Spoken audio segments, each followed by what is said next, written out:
dëkk bi dafa yàqu lu bëri si ñun tey dañuy def affirmation boobu mais malheureusement ginnaaw bu ñu defee affirmation boobu ba pare li ci waroon topp mooy ñu jéem a xalaat kenn ku si nekk si ñun ban responsabilité la si am mais malheureusement duñu ko def dañuy faral di wax ne problème bu nekk am na solution te problème bu amul solution sax war nañu mën a xalaat ay xalaat yi nga xam ne dina tax problème boobu impact bi mu waroon am dootu ko am kon ñun buñ jàkkaarloo ak situation bu mel nii kenn ku si nekk suñu waroon na mën a xalaat naka lay def ba résoudre ko wala mu xalaat naka lay mën a def ngir wàññi impact bi mu waroon am benn borom xam-xam bu ñuy wax Gandhi du doon wax naan ce qui me fait peur ce n'est pas la méchanceté des méchants mais le silence des justes da doon wax naan li koy ragalloo du mbonteeg wala soxor ak ñi nga xam ne dañoo soxor waaye nee na li koy ragalloo mooy noppik ñi nga xam ne dañoo juste am keneen ku doon waxtaan aussi le mal l'emporte quand les hommes de bien se taisent moo tax kenn ku si nekk su ñun kon face à cette situation waroon na mën a évaluer la mooy si responsabilité mais aussi tamit waroon na si mën a xalaat ay xalaat yi nga xam ne dina jéem a am apporter solution ba nga xam ne dina résoudre problème bi wala boog mu wàññi impact bi mu waroon am li tax may bàyyi marge mooy ñun ñëpp xam nañu ne mujjug jamono la ñu toll kon ça veut dire que lu ñuy gën a dem rek mbonte day gën a am ampleur waaye mbaax dootu fi nekk loo xam ne daf fii reñ moo tax nag may bàyyi marge naan même bu ñu mënul résoudre problème bi sax nañu wut ay solution ya nga xamante ne ni dinañu permettre impact bi mbonte googu ne waroon am dootu ko am bëri na nag ñoo xamante ni tey ñu ngi toog naan dëkk bi dafa yàqu te ñoom xamuñu ñoom seen bopp ni ñu ngi participer si yàquteg dëkk bi ndax mbonte bu ñu ko bàyyee rek place bi lépp lay mujj occupé moo tax nit ki loo am ci ak mbaax lu mu tuuti waroon nga ko mën a partager ak nit ñi pour wàññi impact mbonte bi nga xam ne mu ngi am société parce que nit ñi booy saafonte ak ñoom di waxtaan ak ñoom le plus souvent dangay gis ne bëri na nga xam ne nekk nañ ci la nga xam ne ñu ngi ko tuddee ak mbonte waaye nekkuñu si ndax dañoo bon waaye dañoo manqué ñi nga xamante ni dinañu leen conscientiser dañoo manqué ñi nga xamante ni dinañ leen fàttali dañoo manqué ñi nga xam dinañ leen jéem a influencer ba ñu baax ndax ku xool dëkk bi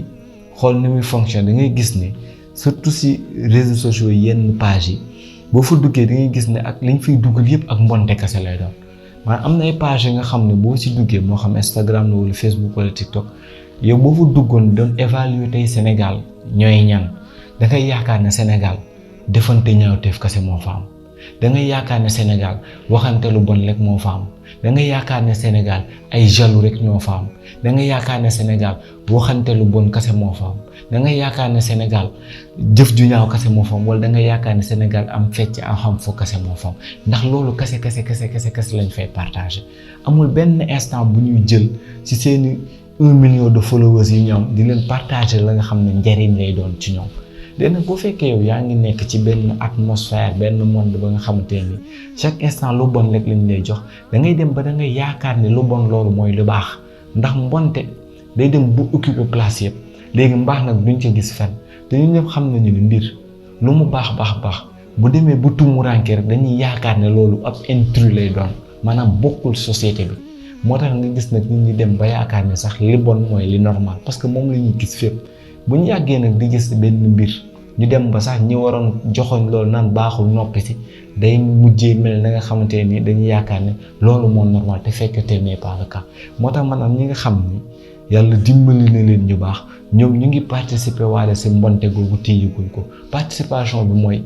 dem gi ñu dem ba découragé ba naan sax wax jaratu ko te nag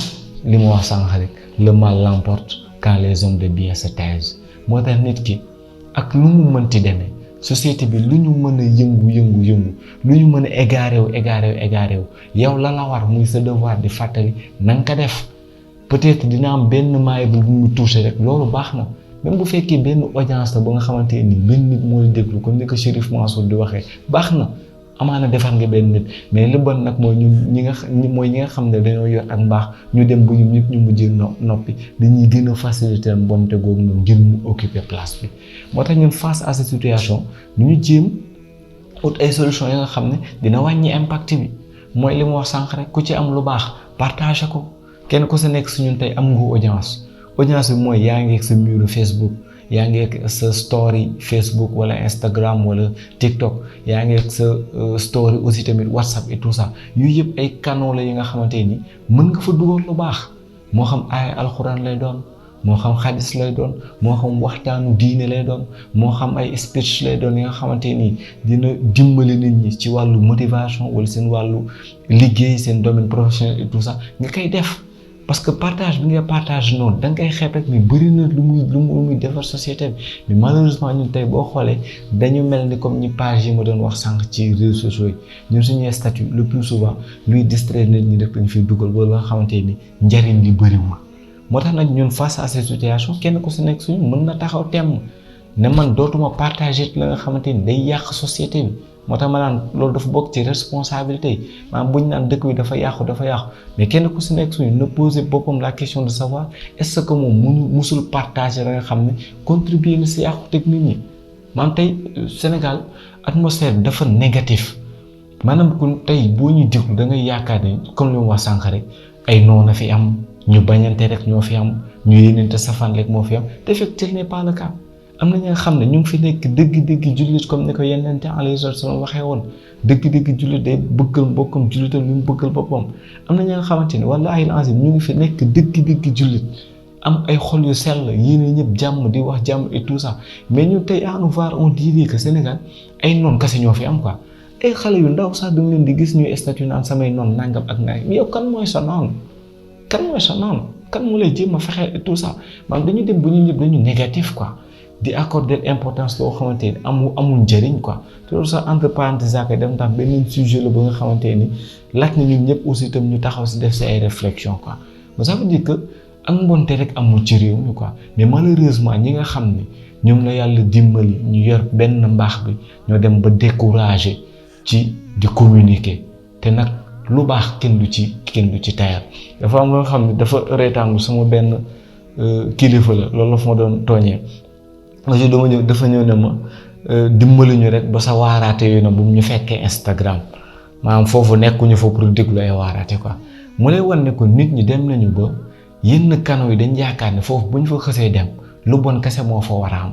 mooy léeg-léeg liy dal yenn kilifa yi buñ ñuy àttu ci internet nan bàyyi leen internet bi parce que li ñu yaakaar mooy internet bi lu négatif kese moo si am te yooyu noonu ay outils la nga xam ne kenn mënu ko baaxal kenn mënu ko bonal mu ngi dépendre ci utilisateur bi kon ñun yéen ñi nga xam ne yéen la yàlla dimbali ngeen yor lu baax gars yi ni ngeen dugg ci réseau yi aussi ngeen polluer réseau yi ak lu baax moo xam TikTok la Instagram la Facebook la Snap fu mu mën a doon da ngeen leen fa fekk ak mbaax bu ko defee ngeen mën a wàññi impact bi nga xamante ni mbonte mu ngi koy am waaye kenn ku si nekk suñu boo taxawee rek bàyyi champ bi libre ci ak mbonte mais mbonte googu moo fi continuer di am ñun ñëpp nag toog ëllëg naan non dëkk bi dafa yàqu te xamuñ ne ñun nous sommes en quelque sorte responsables de cela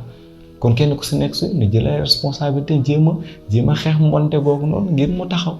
mais nag kenn ku si nekk suñ bu deful effort rek mbonte googu mooy continuer di law te li ma wax sànq rek le mal l'emporte quand les hommes de bien se taisent kon kenn ku si nekk si ñun ne jëlaat encore une fois ay responsabilité lépp loo am si lu baax nga partagé moo xam ay alxuraan la moo xam xadis la moo xam motivation la moo xam lu mu mën a doon nga partagé ko bu ko defee bi nga mën a en quelque sorte contrecarrer war nga wàññi impact bi nga xam ne moom la mbonte googu doon am.